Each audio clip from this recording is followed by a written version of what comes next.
Incredible Threat Audio. This week's episode, A Natural Aristocracy? Welcome to On the Spot Reports.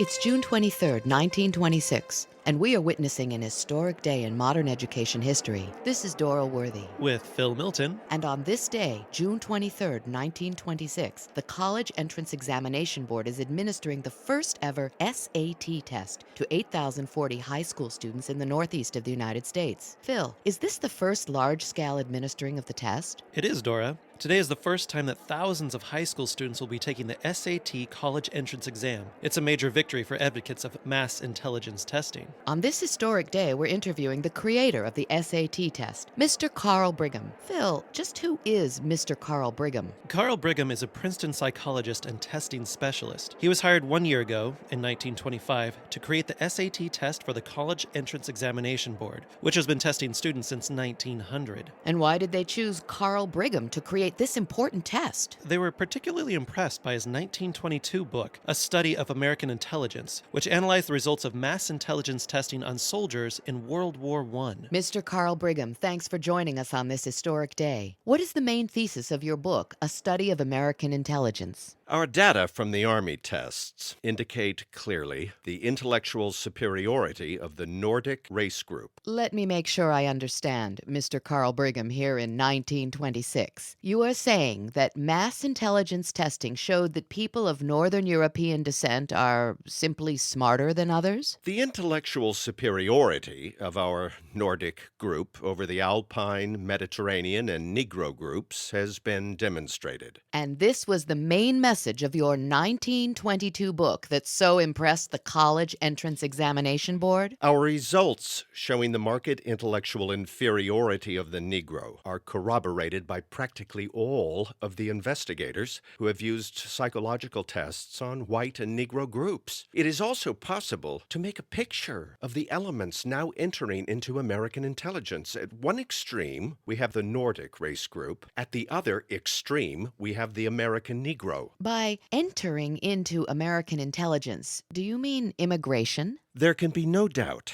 that recent history has shown a movement of inferior peoples to this country. Do you think our immigration policies should be changed? Immigration should not only be restrictive, but highly selective. We face a possibility of racial admixture here that is infinitely worse than that faced by any European country today, for we are incorporating the Negro into our racial stock. Again, I want to make sure we understand you, Mr. Brigham. You believe in white racial superiority and the need for racial segregation. This is the problem which must be met, and our manner of meeting it will determine the future course of our national life. And you made this, we'll have to use a word that is quite new here in 1926, you made this racism quite clear in your book. A Study of American Intelligence, Princeton University Press, 1922. And having made what we must call your racism clear in a published book, you were then hired by the College Entrance Examination Board to design and create the SAT College Entrance Test, which you believe will prove that non-white races are inferior. These are the plain,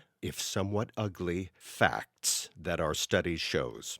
Well, he really said that. That was Mr. Carl Brigham, inventor and designer of the SAT College Entrance Intelligence Test. Phil, here in the year 1926, are Carl Brigham's opinions about white racial superiority a rare occurrence in the intellectual community, or are they widespread? Well, Dora, we've got Mr. Lewis Terman on the telephone. Mr. Lewis Terman is a chairman of the psychology department at Stanford University and creator of the Stanford-Binet IQ test. Mr. Terman is on the telephone from Stanford University in California. Hello, Mr. Terman. Here in 1926, do you agree with Carl Brigham that intelligence tests prove that white people are smarter? Among laboring men and servant girls, there are thousands which test at high-grade moronity. They are the world's hewers of wood and drawers of water. No amount of school instruction will ever make them intelligent voters or capable citizens in the true sense of the word. One meets this type with such extraordinary frequency among Indians, Mexicans, and Negroes. Children of this group should be segregated in special classes and be given instruction which is concrete and practical. They cannot master abstractions, but they can often be made efficient workers, able to look out for themselves. Are you proposing anything beyond segregated schooling? From a eugenic point of view, they constitute a grave problem because of their unusually prolific breeding. But there is no possibility at present of convincing society that they should not be allowed to reproduce. That was Dr. Lewis Terman from Stanford University, inventor of the Stanford-Binet IQ test, here in 1926. Phil, it seems that along with his ideas about racial inferiority, Dr. Terman believes that many people are not good for much more than chopping wood and carrying water. He's not the first, Dora. We have Thomas Jefferson on Skype from the year 1813. Former President Thomas Jefferson. Your thoughts? The mass of our citizens may be divided into two classes, the laboring and the learned.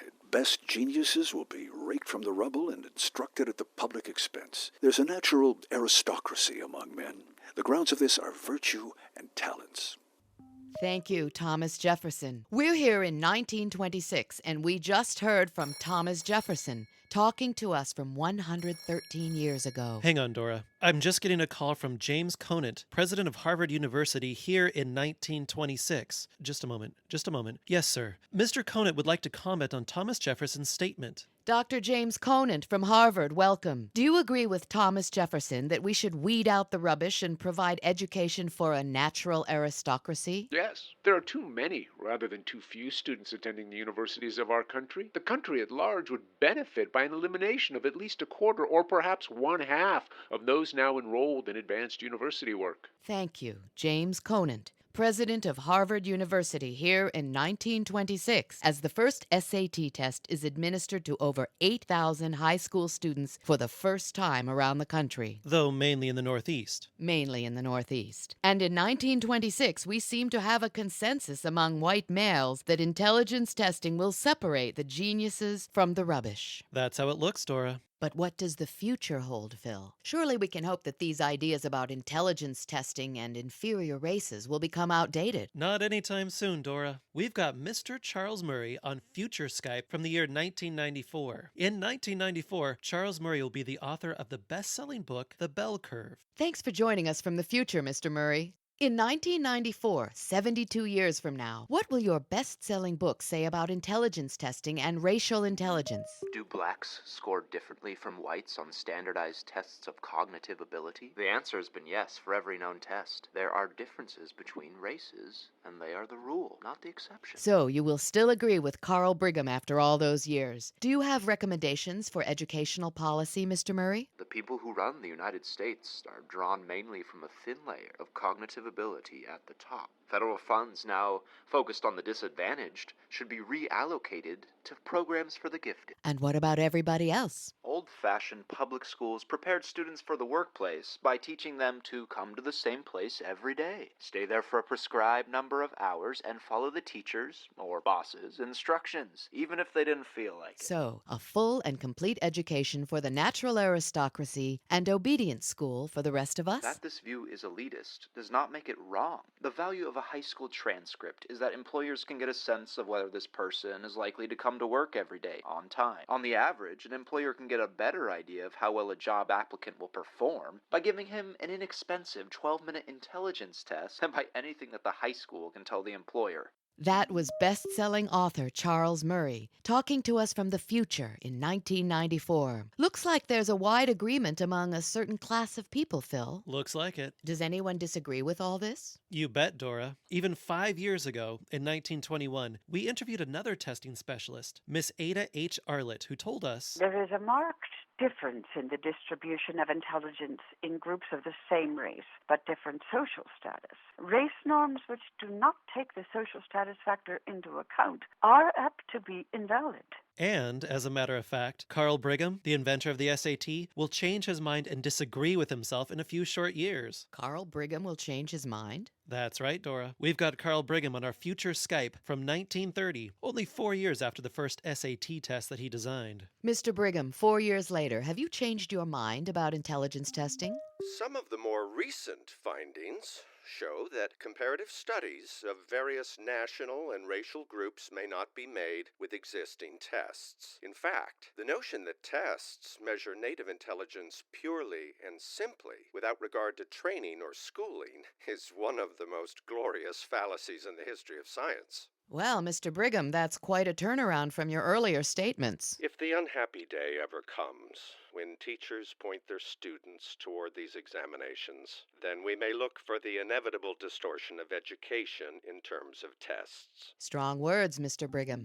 Phil, will Carl Brigham's change of heart have any impact? Not much, Dora. Carl Brigham will die in January 1943, and 4 months later, in April 1943, a version of the SAT test will be given to over 300,000 high school seniors. And Mr. Brigham warns about, let's see, what were his exact words? Quote, the inevitable distortion of education in terms of tests, unquote. Will anything like that happen in the future? Well, Dora, on our future Skype from 87 years in the future, we've got President Randy Weingarten of the American Federation of Teachers, along with history teacher Gerald Conti. 87 years. That would be the year 2013, is that right? Exactly, Dora. Mr. Gerald Conti, in the classrooms of your distant future era of 2013, have standardized tests become a problem? Standardized testing and data-driven education not only strangle creativity, they smother the development of critical thinking in our students and assume a one-size-fits-all mentality more appropriate to the assembly line than to the classroom. Creativity, academic freedom, teacher autonomy, experimentation, and innovation are being stifled in a misguided effort to fix what is not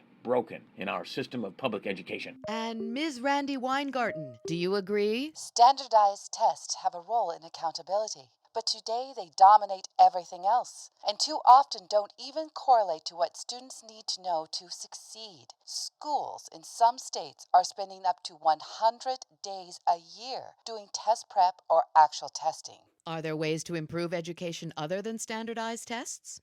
No amount of testing will replace giving teachers the resource and tools they need to be great teachers. Providing students with a rich and well-rounded curriculum, high-quality instruction, appropriate and useful assessments, and additional help like tutoring, after-school activities, and social services will enable teachers and students to be successful. Well, thank you both for those messages from the distant future. Do we have any idea how that will resolve, Phil? Unfortunately, 2013 is as far as our future Skype can reach, Dora. Then they'll have to wait and see. This is Dora Worthy And Phil Milton. with On the Spot Reports, the first day of SAT college entrance testing in the United States, June 23rd, 1926.